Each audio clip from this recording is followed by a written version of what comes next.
I wasn't sure whether or not I was going to make this a review or a discussion, but I chose the latter.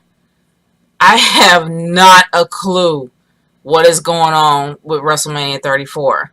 I'm not going to say it's going to be a horrible pay-per-view, but good night. They are doing everything they can to make this work. They are literally throwing crap on the wall and praying that it sticks. It's to the point where the bills leading on up to WrestleMania 34 make 0 sense. And then you got a lot of stuff that's happened so far on the Raw after Fastlane. And this SmackDown that just went off, because I just finished watching SmackDown. And some of the bills make 0 sense. I guess maybe you're supposed to enjoy WrestleMania for what it is and not think too much about it. But I'm sorry. There are just some things that just doesn't fly with me. They're pulling this WrestleMania out of their ass, and you can tell. They are desperate for this to work. They decide to make this in New Orleans, and they're competing against WrestleMania 30. That's going to always be one of the best pay-per-views in modern era, in this modern time. Everyone remembers that pay-per-view. There were so many monumental WrestleMania moments that a lot of people have gravitated to and remember, good and bad. And they're doing it in New Orleans again, and they're competing against a memory.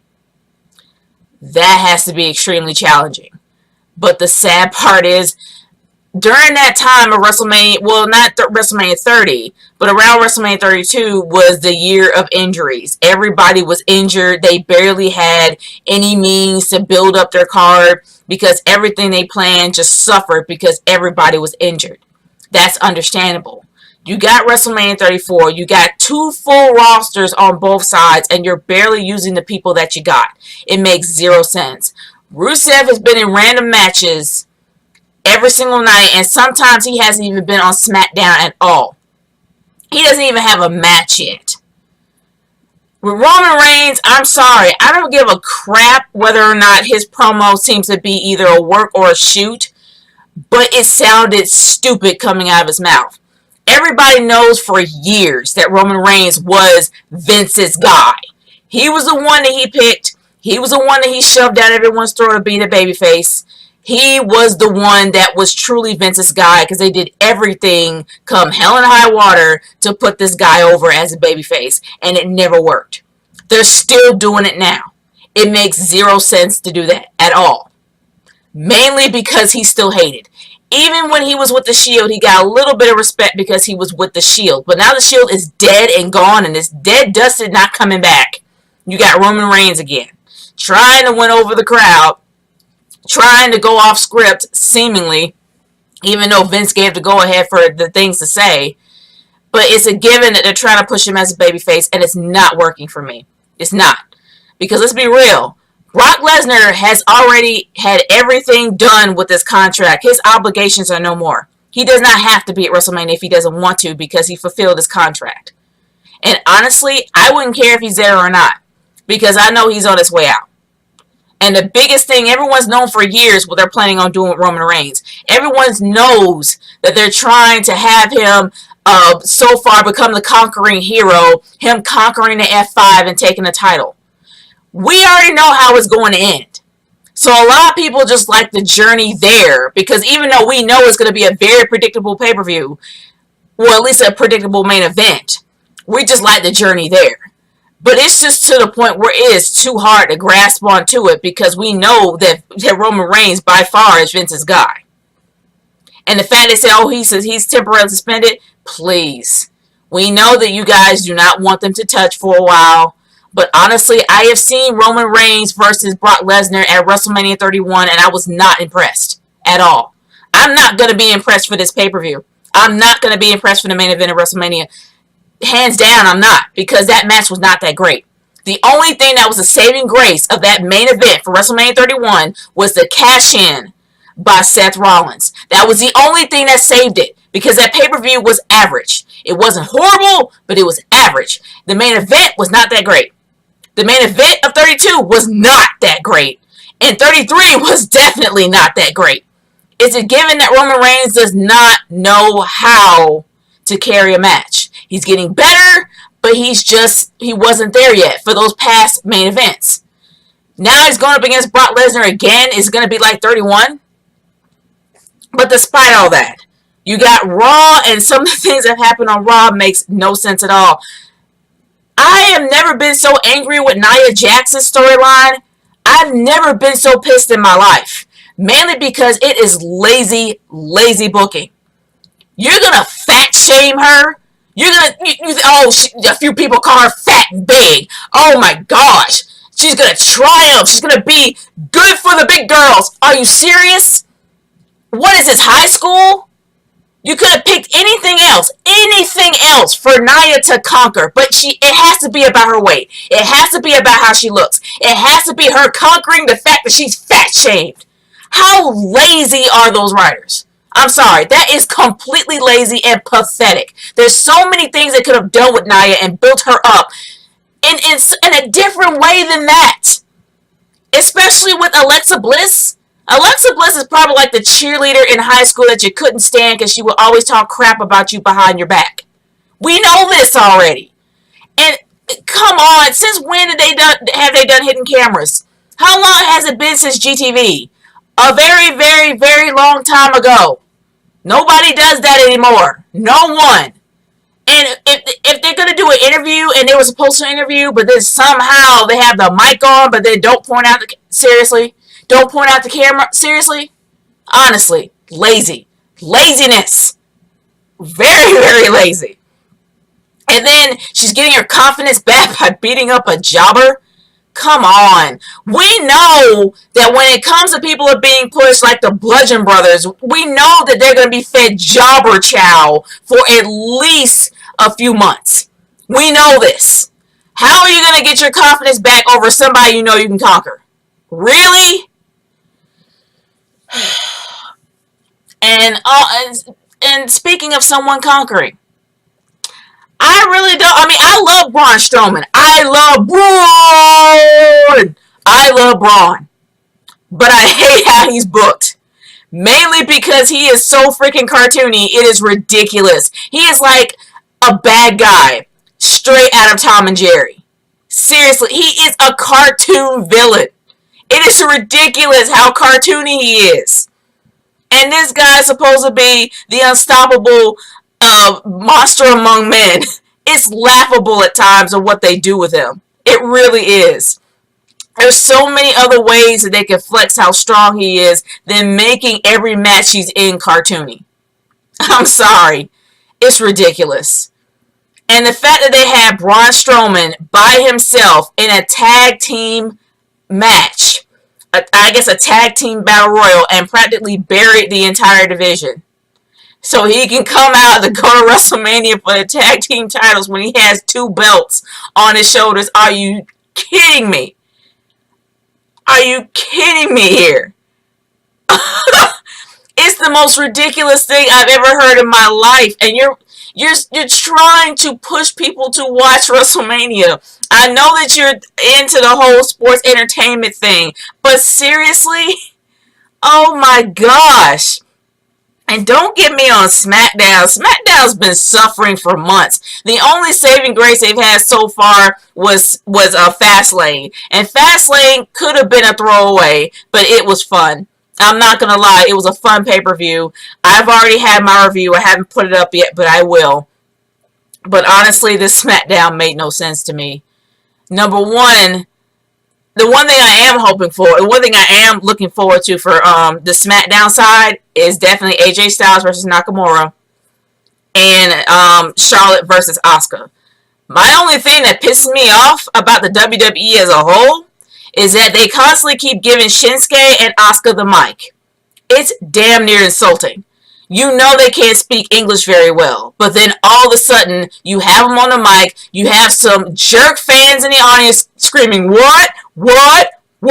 You know that there are going to be a few a-holes up in the... I'm trying my hardest to be nice and censor myself, but damn it, it's hard.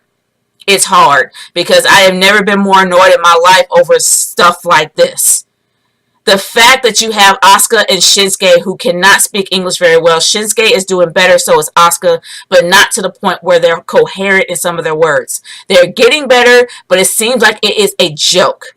It seems to me that they are putting them on the mic just to make fun of them because they cannot speak English very well, and it's insulting. I may not be Japanese, but for crying out loud, it's ridiculous. Can we stop it now? And speaking of the foreign aspect, can we talk about Rusev Day? Rusev is barely on the screens.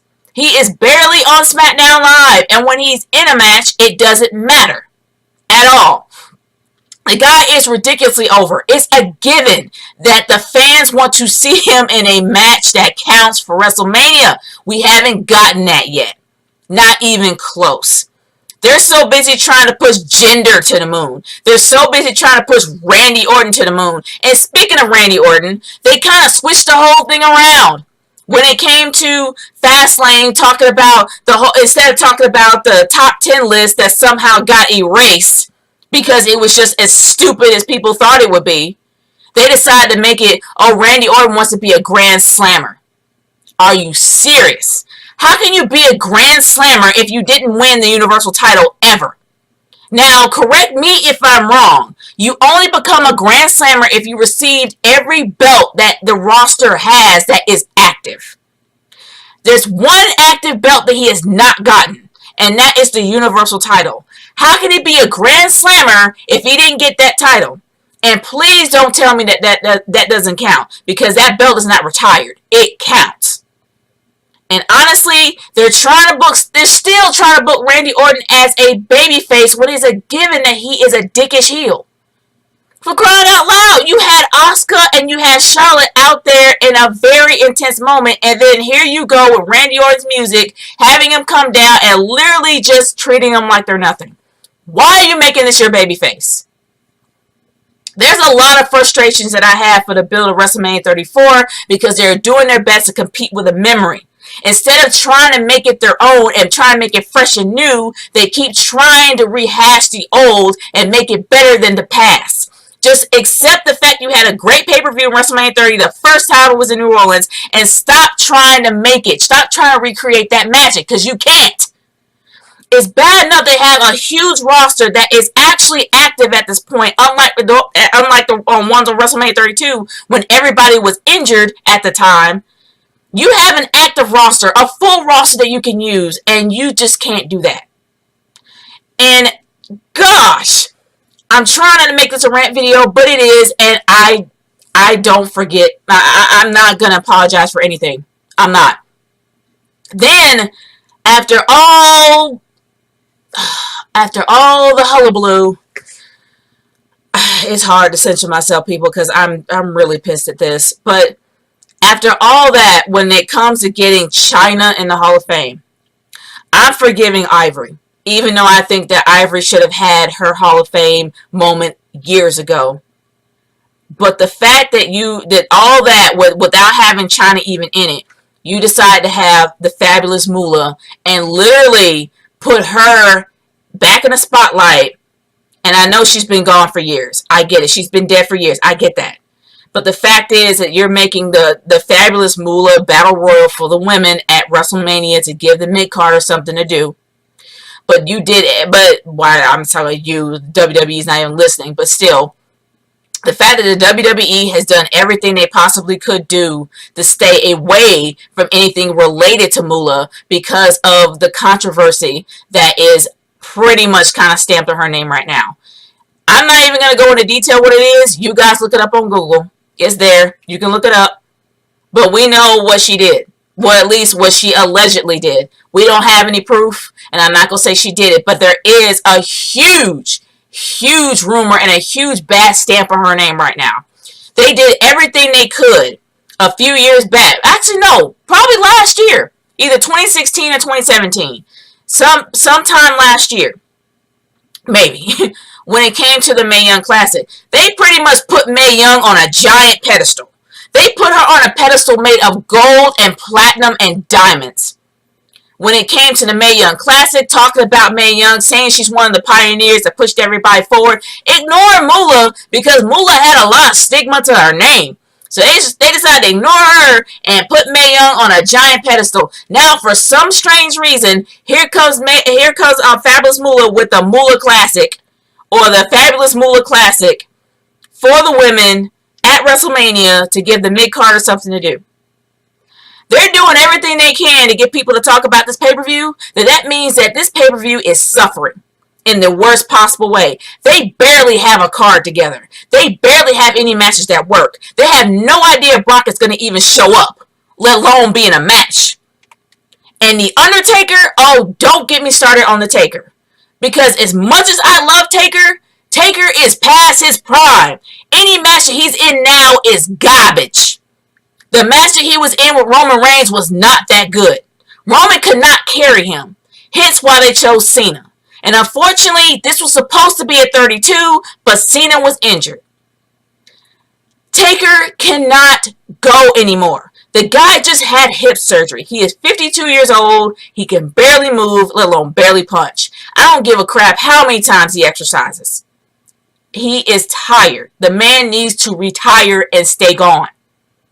It's not going to be a good match, people. I know you guys want to see the Druids, the fire, him coming up in a Hellraiser cape and with the mohawk and stuff. He's going to come as an American badass.